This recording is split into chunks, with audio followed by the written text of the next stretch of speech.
Après la panique généralisée sur la probable rupture de carburant démentie par la Sonabi, la Société nationale burkinabé d'hydrocarbures, le gasoil et le Super 91 sont-ils de nouveau dans les stations?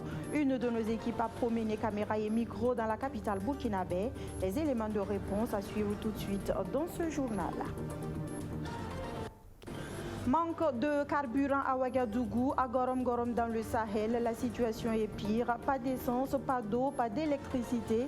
Cumulé au calvaire de l'accessibilité aux soins de santé et à l'alimentation, les populations n'en peuvent plus. Ils ont battu le bitume jusqu'au gouvernorat de la région pour décrier leurs difficiles conditions de vie et réclamer un meilleur avenir. Dans la région de l'Est, ce sont des supposés matchs arrangés qui créent la polémique. Nalambu FC, Ouamou et Diawaba dans le collimateur de la Ligue régionale de l'Est de football ont écopé de suspension du championnat, en plus d'amende pour certains clubs. Toutes les explications dans ce journal. Voilà pour le sommaire. Mesdames, Messieurs, bonjour. Merci de nous choisir pour vous informer.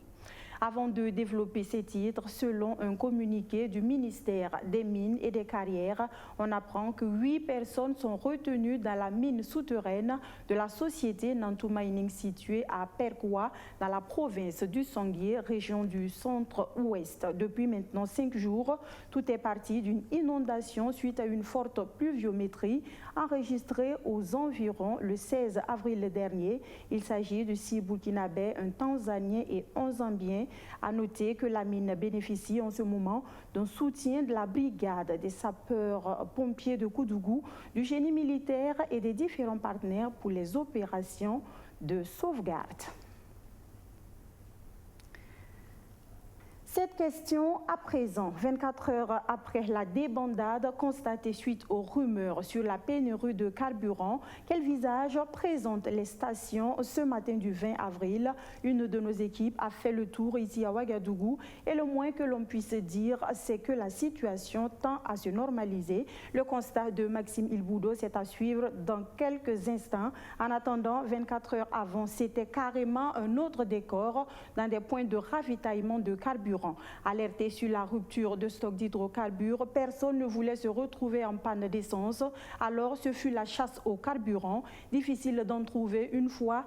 La station miracle trouvée, les consommateurs étaient confrontés à de longues files d'attente qui nous a été rapportée par Abdourazak Traoré et Alexis Belemnaba. Regardez. Une station-service totalement asséchée. Une deuxième, même sort. Une troisième, une quatrième, voire plus. Et les rares points de vente de carburant qui sont restés ravitaillés ce 19 avril à Ouagadougou, voici à quoi ressemble leur visage. Une panique généralisée qui crée des rangs kilométriques avec par moments des tensions sur les lieux. Que se passe-t-il là? Les usagers eux-mêmes sont dans l'incompréhension. C'est ma femme qui vient de m'appeler et elle m'a averti déjà qu'il faut que je me débrouille pour trouver de l'essence parce que ça commence à finir dans la ville. Donc bon, en prévision, je suis en train de tourner depuis 15 minutes là pour essayer de voir où trouver de l'essence. Donc bon, c'est la première station, je vais aller un peu devant là pour voir. Si je n'en trouve pas, je vais conserver le peu d'essence qui me reste. Moi, d'habitude, je mets le plein, mais j'étais en déplacement, je suis rentrée rien que le week-end. Et hier, je ne suis pas sortie vu que c'était férié. Aujourd'hui, je me lève pour mettre le carburant. Ça fait ma 3e station, je suis à Saba. Et là, ça fait ma 3e station où je n'ai pas eu de carburant après avoir fait un très long rang. Heureusement, ici, j'ai pu avoir quand même de quoi mettre le plein. Et j'espère que demain, ça va aller. Mais j'avoue que j'ignore quand même, j'ignore vraiment les raisons pour lesquelles actuellement, on n'a pas de carburant à Ouagadougou. Les usagers sont dans l'ignorance totale. Les gestionnaires des stations d'essence aussi. Tout ce qu'ils savent, c'est que leurs commandes ne sont pas livrées à temps depuis quelques jours. 10 jours de cela. Okay. Et puis 10 jours de cela, quand tu commandes, avant on commande et on nous livre le même jour. Mais maintenant, quand tu commandes, c'est 2-3 jours après qu'on peut te livrer. Donc maintenant, le problème, bon, je ne sais pas à quoi au juste au niveau de la Sonavi, parce que nous, on ne part pas là-bas. Quand on demande aux chauffeurs, les chauffeurs, d'autres disent qu'il n'y a pas suffisamment d'approvisionnement là-bas. Bon, d'autres disent qu'il y a trop d'embouteillages. Donc, moi, personnellement, concrètement, je ne sais pas ce qu'il y a au niveau de la Sonavi. Mais nous, en tout cas, chaque jour qu'on se lève, nous, on passe notre commande. Seulement, ils ne nous livrent pas. En clair, c'est la Société nationale d'hydrocarbures qui est indexée par des acteurs de la chaîne d'approvisionnement en carburant. Donc, ça veut dire que le retard de livraison, là, c'est lié à la Sonavi. Voilà, donc pour moi, selon moi, le retard, là, c'est lié à la Sonavi. Je ne sais pas si la Sonavi aussi a d'autres problèmes à l'extérieur, là où ils partent se ravitailler, je ne sais pas.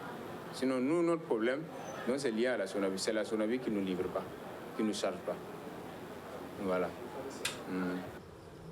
De son côté, la Sonabi tente de rassurer en indiquant qu'elle dispose de stocks nécessaires dans ses dépôts extérieurs qui sont en train d'être convoyés vers Bobo-Dioulasso et Bingo près de Ouagadougou.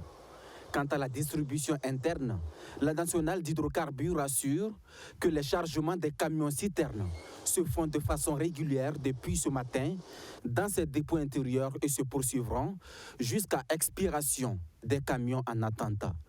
Un rappel, il y a quelques jours, de folles rumeurs s'étaient emparées également de Bobo-Dioulasso sur un risque de pénurie et d'augmentation de prix de carburant. Des images qui nous ont été rapportées par Abdourazak Traoré et Alexis Belmnaba sur ces rumeurs de manque de carburant qui courent. La Sonabi a tenté de rassurer, comme vous venez de l'entendre, dans l'après-midi de ce 19 avril et par la voix de son directeur général, la Société nationale burkinabé d'hydrocarbures dit avoir du carburant en quantité pour l'approvisionnement du pays. Je vous propose d'entendre le DG de la Sonabi, Alpha Omar Dissa. Mais ce que j'ai principalement à vous dire, c'est que l'information qui est donnée pour faire croire, tendant à faire croire qu'il y aura manque de carburant, vous constatez avec moi que cette information, elle n'est pas fondée, elle n'est pas juste, parce que vous êtes d'accord avec moi que nous sommes ici sur un site qui est le site donc de charge des camions. Vous voyez que les camions continuent à charger. S'il y a manque, on ne pourrait pas charger. Vous constatez avec moi qu'on continue à charger aussi bien le gasoil que le super. Et à 17h30, on était à 1 million de litres de gasoil qui ont été chargés depuis le matin et 1,2 million pour le super. Donc, pour dire que nous continuons à charger. Et hier également, nous avons chargé pour dire qu'au jour d'aujourd'hui, dire qu'il y aura un manque à gagner, certainement, cette information a été développée. Je ne sais pas pour quelle raison, mais le constat est qu'au niveau de la Sonabi, nous avons des stocks qui nous permettent donc de continuer à charger et à approvisionner convenablement. Et nous allons charger ce soir avec tous ces camions que vous avez vus jusqu'à minuit. Et si à minuit, il y a des camions qui restent, nous avons donc convenu de charger même au-delà de minuit. L'essentiel est que tout camion arrivant d'une station, demain matin, soit chargé pour pouvoir rejoindre la station. Voilà, est-ce que ces camions ont véritablement pu s'approvisionner en carburant pour ravitailler les différentes stations? On s'est posé cette question en début de journal. Maxime Ilboudo, qui a promené caméra et micro dans la capitale burkinabé, nous fait le constat. Il nous dit que si la situation tente de s'améliorer dans certains points, il ne faut pas occulter que dans des localités où il a pu aussi se rendre, la situation est restée en l'état. Voyons ce constat. Difficile de se ravitailler en carburant au lendemain de la folle rumeur sur la rupture du carburant dans les stations-service. Plus d'essence et de gasoil, ici les automobilistes viennent et repartent. Certains usagers sont dans la débrouillardise en attendant de trouver du carburant, d'autres par contre sont obligés de mettre à profit leurs jambes. Le voyant au rouge, Salif Soma ne sait plus à quel sein se vouer après le tour de 4 stations d'essence. Non, parce que depuis hier, ici, c'est ce carburant, je n'ai pas gagné. Aujourd'hui matin, ici, venu aller. On était carrément déjà loin derrière. Mais ce carburant n'est pas trouvé. Mes patrons me les disent en ville, ici, aller le déposer. Je dois aller les chercher, mais il n'y a pas de carburant pour aller les chercher. C'est un peu compliqué. Si je peux vous régler ça pour nous, vraiment, ça va nous plaire. Je suis en manque de carburant. C'est ma 4e station comme ça. Donc, parce que c'est Total, la carte Total que j'ai.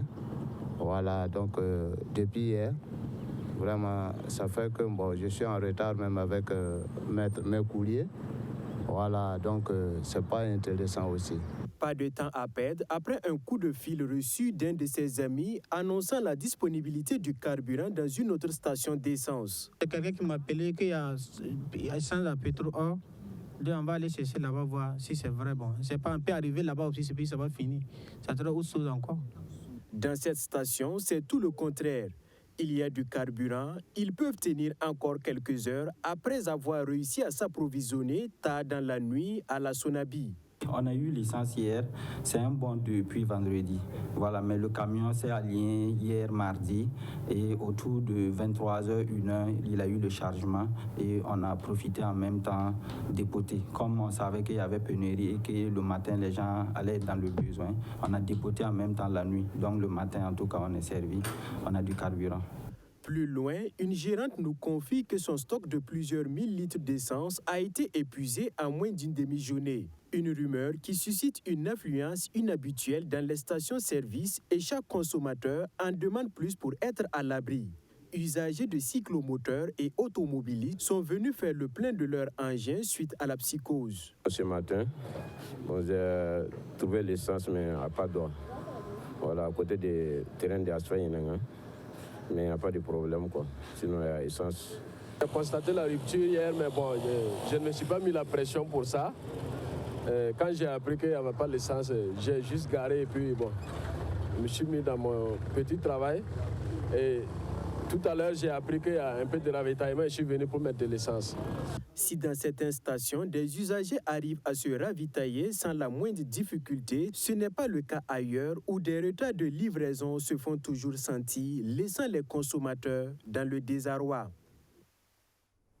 Voilà donc pour ce qui est de l'état des lieux du manque de carburant ici à Ouagadougou pour ce 20 avril.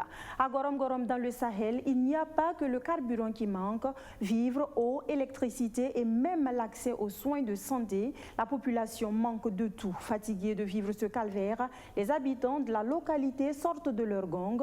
Ils ont battu le bitume ce week-end pour se faire entendre. Le récit de Maxime Boudou. La tension est montée d'un cran à Gorom Gorom dans la région du Sahel. Les populations ont pris d'assaut le Haut Commissariat pour exiger de l'autorité de meilleures conditions de vie. Avec la situation sécuritaire dégradante, la ville de Gorom Gorom manque de tout selon les manifestants. Eau, électricité, carburant, infrastructures de communication pour ne citer que cela. Conséquence, les activités génératrices de revenus sont au ralenti, plombant ainsi le développement économique de la zone. On est presque à un mois que aucune station n'a eu une goutte de carburant. Voilà. Et ça freine les activités des usagers. C'est un cri de guerre parce que les populations sont meurtries et nous souhaiterons que vraiment les autorités réagissent au plus rapidement possible. Parce qu'il y a certaines autorités qui sont par là et cela me freine beaucoup d'activités. À Gorom Gorom, il y a des secteurs où l'on vend un bidon de 20 litres d'eau à 250 francs CFA. À Lonéa aussi, si nous partons, il n'y a pas d'eau. Mais à tout moment, ils envoient des factures. Des gens qui disent qu'il y a l'insécurité, qui ne peuvent pas résider sur place. Mais ils peuvent distribuer des factures et encaisser de l'argent. Allez-y comprendre. Dans le secteur de la santé, de l'alimentation et des infrastructures routières, cette manifestante dénonce un abandon total de l'autorité. Pour elle, la situation sur le terrain est plus qu'alarmante. On nous a sensibilisés de ne plus déposer de l'argent à la maison de nos jours. Mais pourtant, il n'existe aucune institution financière ici. Pour en trouver, il faut se rendre à Dori, avec tous les risques. À l'appel des organisations de la société civile pour le développement de la ville de Gorom Gorom, les populations ont battu le pavé.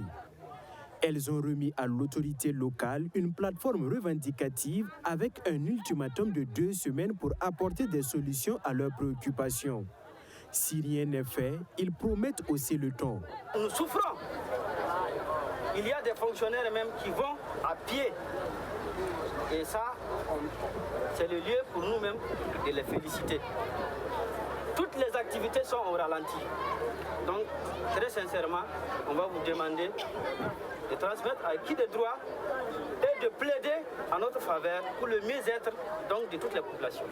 Je peux vous rassurer déjà que ce serait transformé sur le commissaire qui fera le reste du travail jusqu'à qui de droit. Et en retour, je pense que nous serons tous satisfaits lorsque toutes les doléances seront prises. Certes, ça va être difficile, mais le maximum, nous souhaitons que ce soit fait. En attendant des réponses urgentes, cette grogne montre visiblement le désarroi des habitants des zones touchées par l'hydre terroriste. Des conditions difficiles de vie engendrées par l'insécurité, la lutte contre le terrorisme, on en parle justement. Installée le 5 avril dernier par le Premier ministre, la Task Force s'est présentée devant les députés de l'Assemblée législative de transition ce 20 avril. La Task Force, faut-il le rappeler, vise à rendre opérationnelle la stratégie nationale de lutte contre le terrorisme en proposant des actions concrètes. Composée de 19 membres, l'équipe est dirigée par le colonel-major à la retraite Théodore Naba-Palé. Avant l'élaboration du plan d'action et de la feuille de route de la mise en œuvre de la stratégie de détour à l'Assemblée législative consiste à exposer les grandes lignes de la Task Force. On reviendra plus en détail sur cette information. En attendant cela, nous parlons de commandes publiques.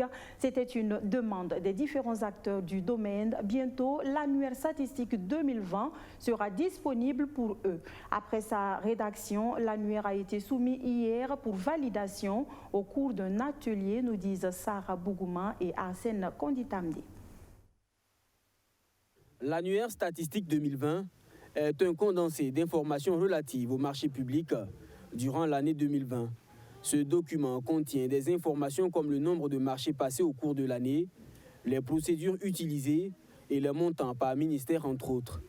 Cet annuaire pourrait être utilisé comme un outil d'aide à la décision pour les nombreux acteurs qui gravitent autour des marchés publics. Il faut dire que l'annuaire statistique est un paquet d'informations qu'on met donc à la disposition des différents acteurs de la commande publique pour leur permettre donc d'avoir des informations sur les procédures de passation, sur les marchés publics ainsi que sur les modes d'exécution des marchés publics. La rédaction de ce document est une première et les participants à cet atelier ont la responsabilité de l'amender. Aujourd'hui, il s'agit donc d'un atelier de validation. Donc, il s'agit concrètement donc de soumettre le document à l'appréciation donc des différents acteurs. Et ces acteurs-là donc vont le parfaire en l'amendant, en faisant donc des propositions donc pour que nous puissions, au terme donc de cet atelier, avoir un outil qui pourra servir l'ensemble des acteurs. Pour la Direction générale du contrôle des marchés publics et des engagements financiers, tout est mis en œuvre avec les compétences internes et externes pour pérenniser la rédaction de cet annuaire statistique au profit des usagers. Culture à présent et on parle du tissu social fragilisé au Burkina Faso, menaçant le vivre ensemble. Une des solutions à ce mal, la parenté à plaisanterie que l'association Grâce Théâtre du Burkina Faso promeut à travers son film intitulé Les Aventures de Gurunga. Elle tente de rapprocher les Burkinabés par le biais de cette parenté à plaisanterie. Un film dont les premières diffusions sont prévues en mai prochain sur votre chaîne préférée, la télévision BF1. En attendant, je vous propose la soirée de dédicace et de lancement de ce film intervenu dans nos locaux. Maxime Ilboudo, précision.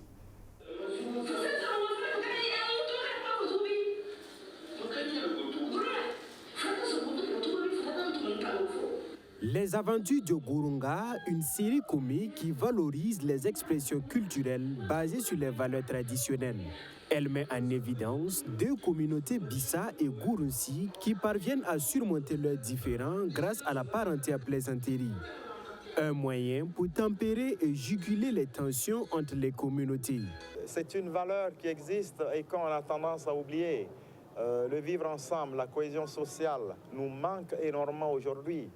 Alors s'il y a des possibilités par toute forme d'art de ressusciter ces valeurs, eh bien, il n'y a pas à hésiter. C'est pour cela que toute l'équipe a été très enthousiaste de se jeter dans ce projet. Et bon, nous, on se réjouit que le produit qu'on a aujourd'hui soit assez potable pour plaire au public. La scène vise à démontrer comment la parenté à plaisanterie peut tourner un drame en dérision en vue d'apaiser les tensions au sein des différentes communautés.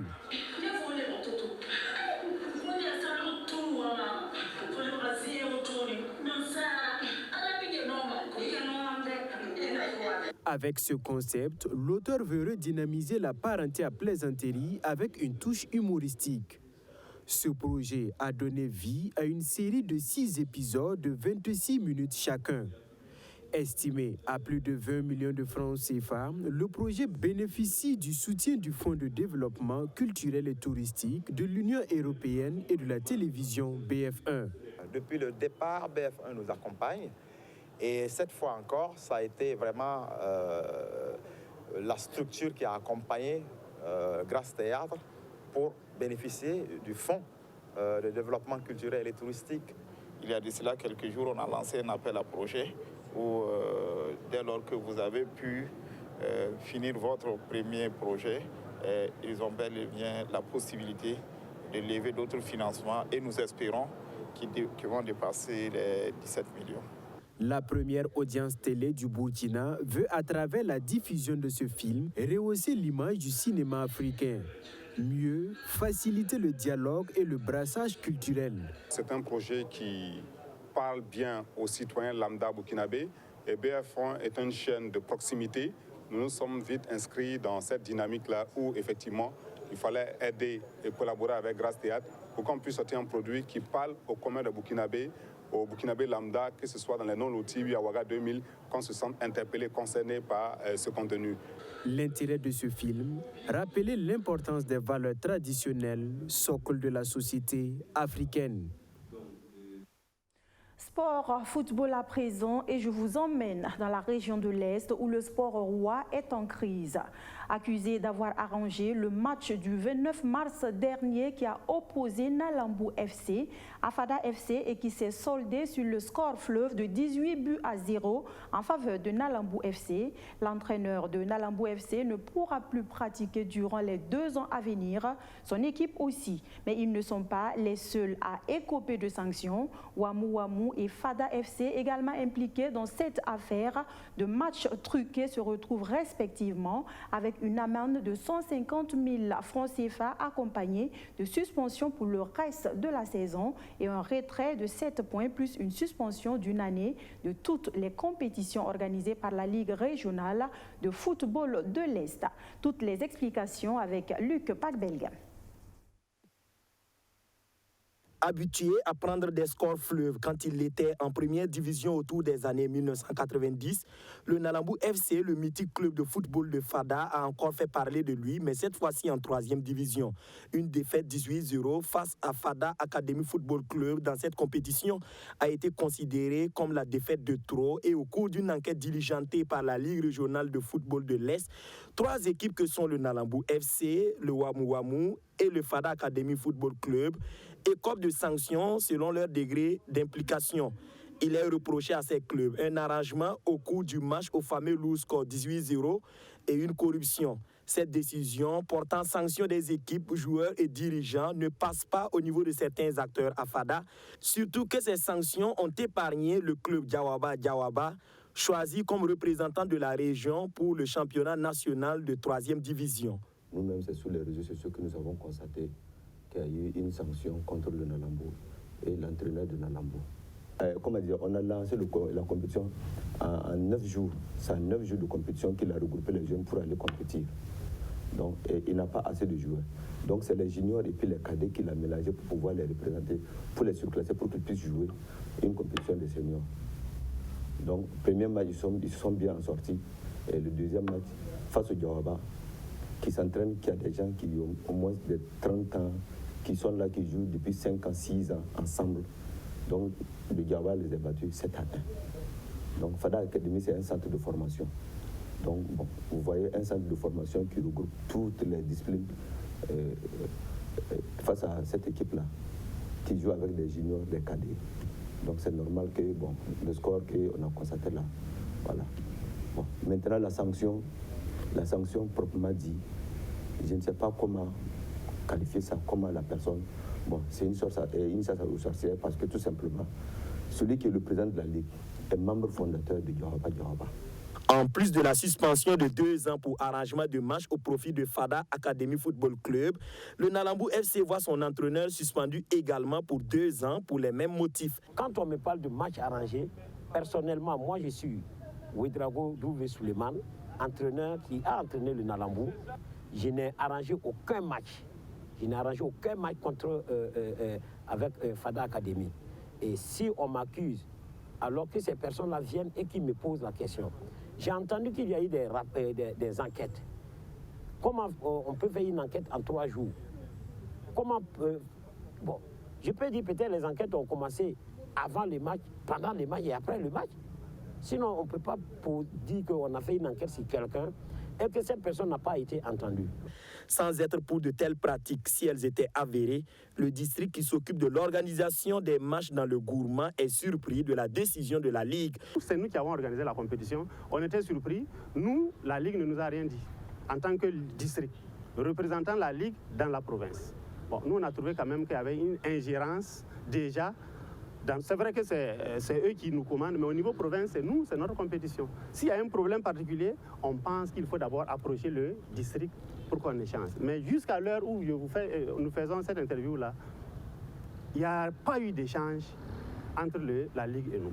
Du côté de la Ligue, il fallait bien sévir au vu des intentions manifestes des équipes incriminées qui violent le code d'éthique de la Fédération burkinabé de football. Nous avons pris cette décision, pas de gaieté de cœur, mais il y va de soi que nous sommes une association et qu'il y a des sanctions qui sont prévues aussi en cas de manquement.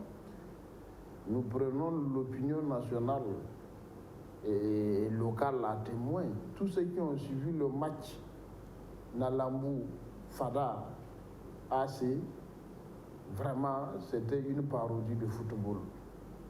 18 buts à 0 pour 2 équipes qui ont pratiquement le même niveau. On a senti que c'était un non-jeu. Et avant le match, déjà, nous avons eu vent des arrangements qui allaient se faire. Et de l'autre côté, Ouamou qui doit jouer face à Diawaba qui ne se présente pas. Tout ça, il y avait quelque chose de louche. Et nous étions obligés de mener des enquêtes. C'est au terme de ces enquêtes que nous avons prononcé ces sanctions, parce que c'est des actes qui n'honorent pas le football. En attendant des réactions de la Fédération burkinabé de football, cette situation n'arrange rien aux souffrances des supporters de football de la région de l'Est. 3 de ses meilleurs clubs se voient infliger des sanctions. Ouamou FC est suspendu pour le reste de la saison avec une amende de 150 000 francs CFA pour abandon du championnat sans motif. Le Nalambu FC et son coach ont 2 ans de suspension et l'équipe de Fada Academy Football Club écope d'un retrait de 7 points et d'une suspension d'1 année de toutes les compétitions organisées par la Ligue régionale de l'Est de football. Actualité internationale avant de nous quitter, direction le Tchad où le président Mahamat Idriss Déby fait le bilan de la transition 1 année après. Nommé un jour après le décès de son père, le président Idriss Déby, l'actuel chef de l'État, a évoqué les ratés mais aussi les réalisations positives effectuées par le Conseil militaire de transition qu'il dirige. On fait le point avec nos confrères d'Africa News. Au Tchad, le président de la transition a fait le point sur son année au pouvoir. Nommé le 21 avril 2021, un jour après le décès de son père, le président Idriss Déby, Mahamat Idriss Déby a évoqué les ratés, mais aussi les réalisations positives effectuées par le Conseil militaire de transition qu'il dirige. démentant les pronostics qui présageaient la déchirure sociale pour notre nation et le chaos institutionnel pour notre pays, la transition continue résolument son chemin depuis une année, tant bien que mal. Autre sujet abordé lors de son allocution, la préservation de la paix, de la sécurité, de l'union nationale et de l'intégrité territoriale du pays, mais aussi les défis qui restent à relever par le Conseil militaire de transition, comme le déroulement optimal du dialogue national inclusif, incluant la participation des groupes rebelles. Comme annoncé précédemment, les travaux du dialogue national inclusif commenceront le 10 mai 2022 à N'Djamena. C'est un rendez-vous crucial à ne pas manquer, à l'issue duquel notre cher et beau pays va se doter des institutions pérennes répondant aux aspirations profondes et légitimes du peuple tchadien souverain. Le président de la transition a justifié la prise de pouvoir des militaires qui aurait permis d'éviter un vide institutionnel après la disparition du président de la République, tombé en défendant la mère patrie. Voilà qui met fin aux actualités de la mi-journée sur BF1. Merci de nous avoir reçus chez vous. Je serai très heureuse de vous retrouver demain, même heure, même canal, pour un autre point de l'actualité. D'ici là, ne zappez surtout pas, nos programmes se poursuivent. Bonsoir.